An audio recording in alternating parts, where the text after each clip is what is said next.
Hi, I'm Celeste Katz, political correspondent with the Daily News and editor of the Daily Politics blog. As you know, New Jersey Governor Christie, a Republican who had been dabbling with entering the 2012 presidential race, has announced that he in fact will not do so, that he has simply too many obligations to the Garden State to go off around the country and leave behind his constituents in an effort to unseat President Obama.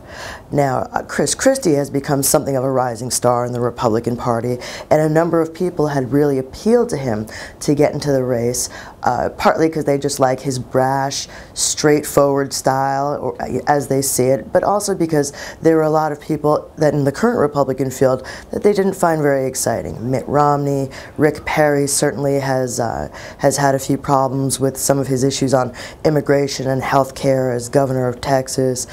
Some of the other candidates have made gaffes or have been generally marginalized, and a guy like Governor Christie was seen as possibly livening up the race. He might have also been a choice for people who were not very interested in the current field and were thinking about where to spend their money if they were going to get into the race to unseat Obama at all. But for the time being, Christie, I don't think his political career is over, but he has ruled out a run for president.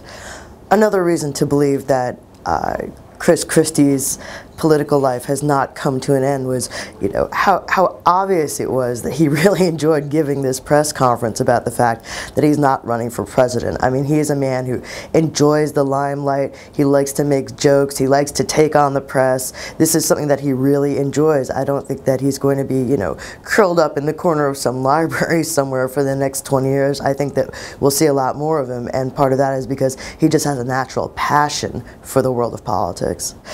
He did have a little bit of a sparring match this week with President Obama, where he made a speech out at the Reagan Presidential Library.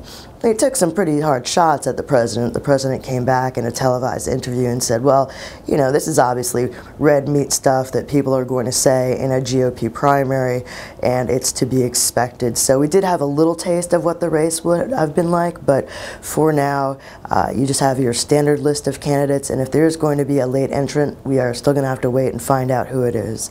But please stick with us for all the political news, and stay with us at nydailynews.com.